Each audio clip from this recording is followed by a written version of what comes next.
Look at gold could be, 20,000 or more. I don't know. But a lot of it isn't gold going up. It's the dollar going down. When the United States, was first started in 1789, you only needed $20 to buy an ounce of gold. And about 130 years later, when we established the Federal Reserve in 1913, you still only needed $20 to buy an ounce of gold. Well, gold's up over $250 in the last 3 days. Yeah. Right. So we're accelerating.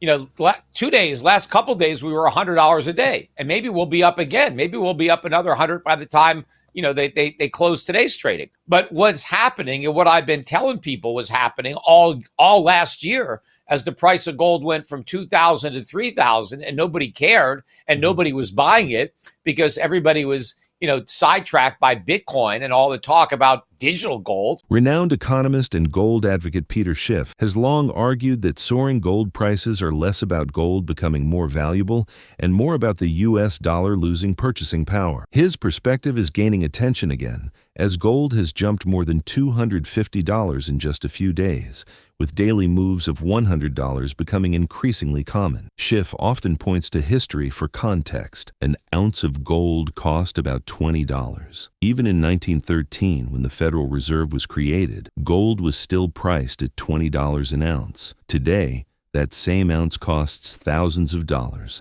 not because gold changed, but because paper currency did. As gold climbed from $2,000 to $3,000, Schiff notes that most investors ignored it, distracted by Bitcoin and the idea of digital gold. Meanwhile, foreign central banks quietly accumulated physical gold, signaling a shift in global confidence away from the dollar. Now, we present the clips from Peter Schiff's interview. Before we continue to discuss this, please subscribe to our channel and activate the bell icon for timely updates. Thank you, and enjoy the video. Accelerating. Last couple of days, we were $100 a day, and maybe we'll be up again. Maybe we'll be up another 100 by the time, they close today's trading. But what's happening, and what I've been telling people was happening all last year, as the price of gold went from 2,000 to 3,000, and nobody cared, and nobody was buying it because everybody was, sidetracked by Bitcoin and all the talk about digital gold. Nobody but foreign central banks were buying actual gold. And the reason they're buying gold is because they're getting rid of their dollars. They are preparing for a world where the dollar is no longer the center of the monetary system, where it's no longer the reserve currency. And so if you're going to get rid of dollars, what do you replace it with? Well, gold is the most likely alternative to the dollar. And that's what they've been doing. Although I think recently central banks are probably also adding euros. I've been telling people to buy gold for over 20 years. When I first started recommending physical gold to my clients, it was under $300 an ounce. It's gone up more than tenfold. In fact, gold has outperformed the stock market for the last 25 years dramatically. I think the S&P is down maybe 65% priced in gold. So the whole bull market is an illusion created by inflation. Gold lets you see economic reality.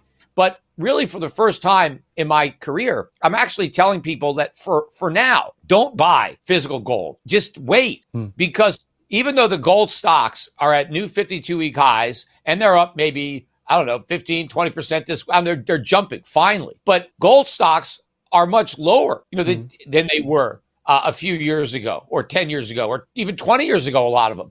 Gold stocks are dirt cheap. And the reason for that is central banks aren't buying gold stocks. They're just buying the physical gold. But they buy the physical gold that the gold mining companies produce. And their profits are about to skyrocket because oil has never been this cheap in history relative to gold. That is the biggest cost for these mining companies. They're trading at single-digit multiples.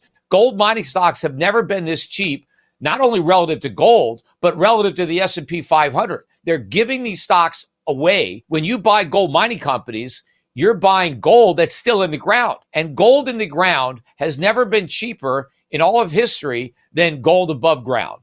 And so what I'm telling people now is, look, I think gold's going higher. Gold could hit 4,000 this year, but that's not that big a gain from 3,250. But if gold does hit 4,000, gold stocks are going to catch up. That means they can go up 5x. So rather than making, 25%, make 500%.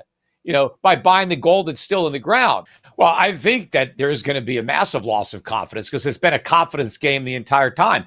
But look, this is going to be a financial crisis much worse than 2008, but it's not going to be global. It is a U.S. crisis. It's not a global crisis. It's actually liberation for the rest of the world because they're going to be liberated from the burden of supporting the U.S. economy. That means more for them. We've been living above our means. Well, that's only possible because the rest of the world has lived beneath their means. Well, they don't have to do that anymore. They don't have to produce stuff for Americans anymore. They don't have to loan their savings to America. They don't have to invest in the U.S. financial markets. They can invest in their own markets. They can consume their own goods, right? They can invest their own savings. So our loss is their gain. And so this is going to be a global boom.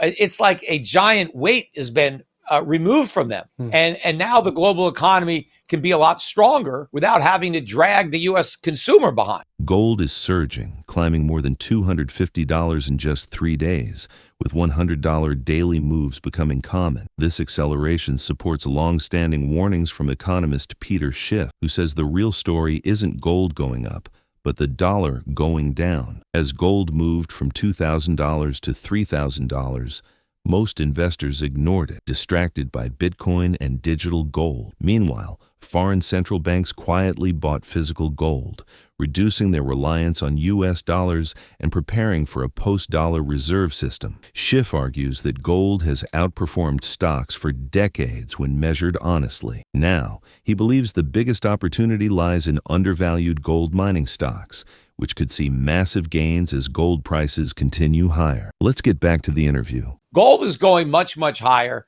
I used to think, back in 2009, 10, 11, back when they started QE, I was thinking gold would go to like 5,000, when gold was like 1,000, and it didn't get there. But now that it's 2025 and we've created so much more money and so much more debt than we had back then, 5,000 is nothing at this point. That's just a pit stop on the road to much, much higher prices because we have to, catch up to all the inflation that we've created. So, now you're looking gold could be, 20,000 or more. I don't know. But a lot of it isn't gold going up. It's the dollar going down. When the United States, was first started in 1789, you only needed $20 to buy an ounce of gold. And about 130 years later, when we established the Federal Reserve in 1913, you still only needed $20 to buy an ounce of gold. So the dollar and gold were very stable up until the creation of the Federal Reserve. Now, that didn't change until 1933 with Roosevelt and the Great Depression, and he devalued. And now you needed $35 to buy an ounce of gold. But that was the same until 1971, $35. And then we went off the gold standard completely, and now gold goes from $35 to over $3,000. So gold has gone up more than 100x. But gold hasn't changed. It's the U.S. dollar that has lost more than 99% of its purchasing power. And Peter, if you see the dollar no longer acting as a reserve currency here, what will it be? Gold. We don't need a reserve currency. Yeah. We just need a reserve. Money needs to back up currency. So all these foreign countries are going to use gold because that's what they used before the dollar. Remember, in Bretton Woods, we got the world to use the dollar as the reserve instead of gold. They were using gold. But the reason we got them to use the dollar is that we said, hey, the dollar's as good as gold. It's backed by gold. You can have your gold whenever you want. So just back your currency with dollars. And in the meantime, you can buy our treasury bonds and you'll get interest because you don't get any interest on gold. So it seemed like a good deal. Have your cake and eat it too. Yeah. Own gold, but get interest. But then, of course, we screwed them because we defaulted, right? Hey, we're not going to give you any gold. You screwed up. You trusted us.